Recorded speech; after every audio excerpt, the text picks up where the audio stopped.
Vous écoutez Pensée Printemps, une série pleine de douceur et d'abomination.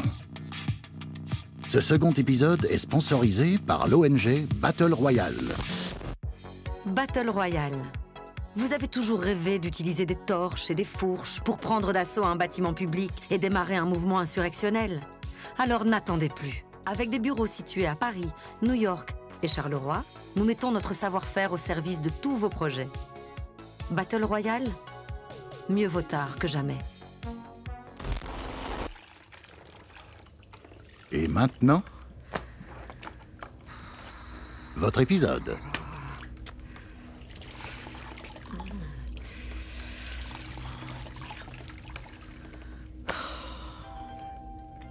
Ah!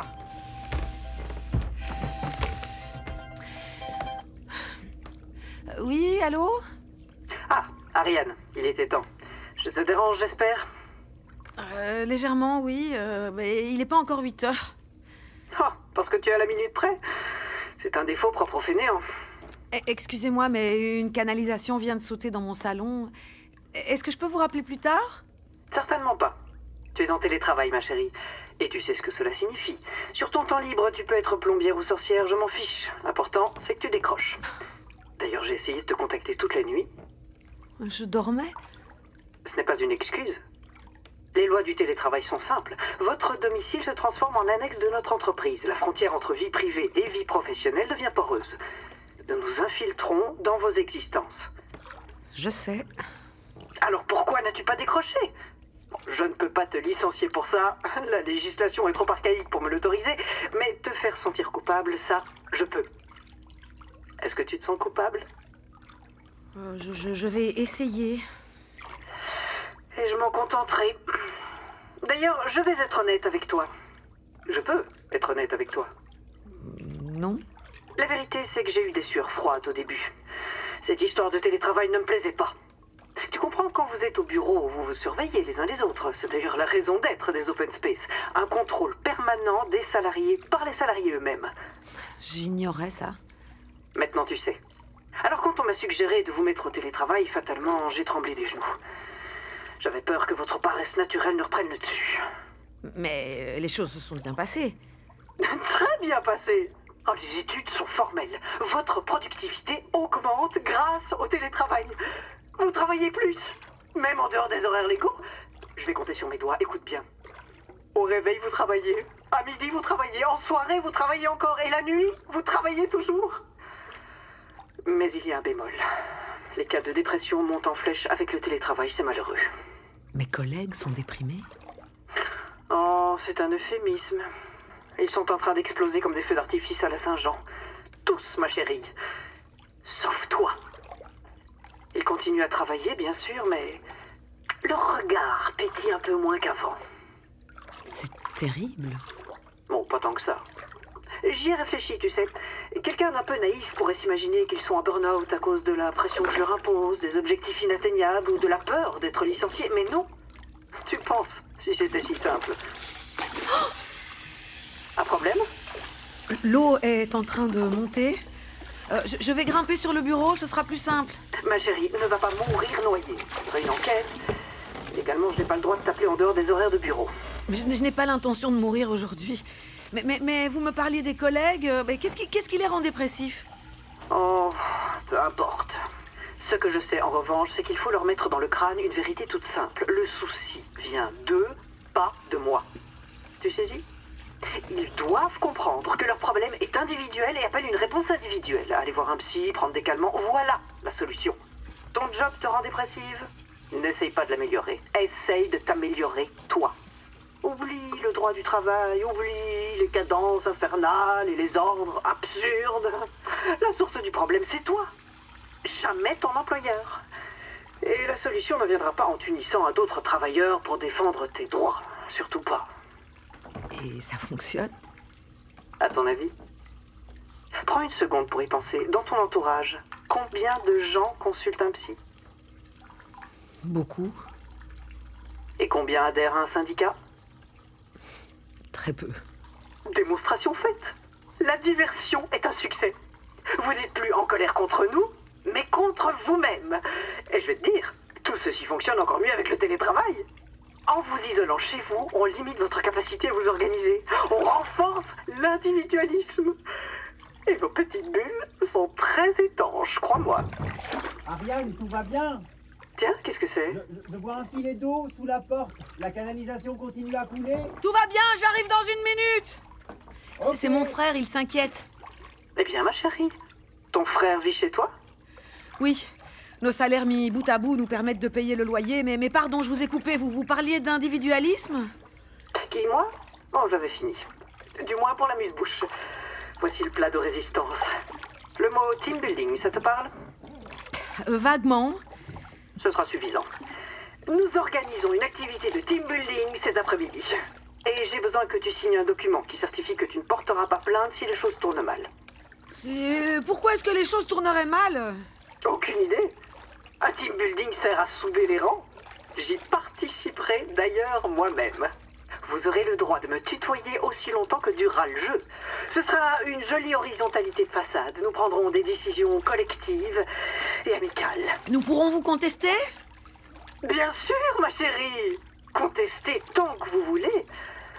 Je saurai m'en souvenir. Et quel sera le scénario?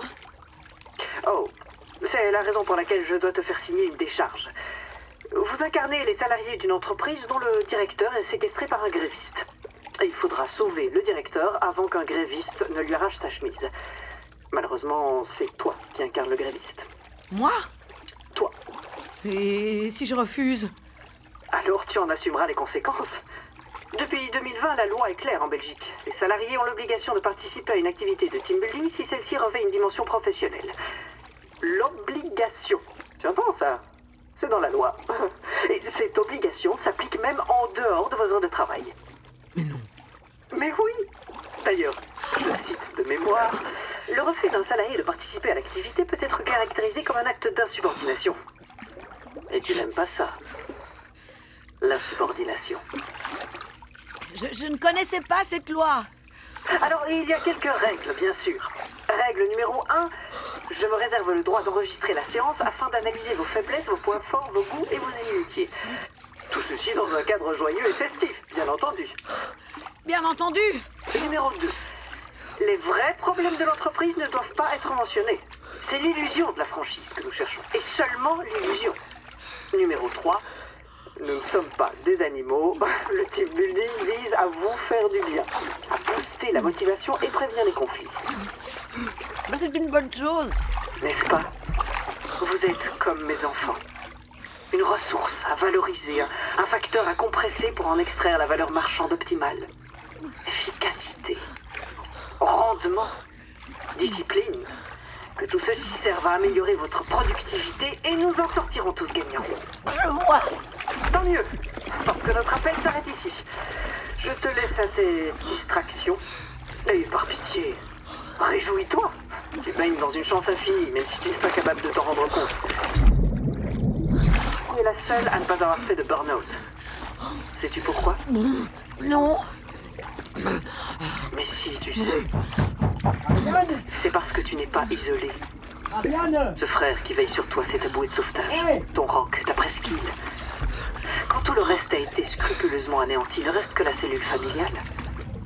C'est la seule chose qui t'empêche de boire la tasse. Ariane, la porte est bloquée, je peux pas entrer. Ma chérie, il est temps que je te quitte. Ariane, Prends soin de toi. je vais déposer la porte. À plus tard.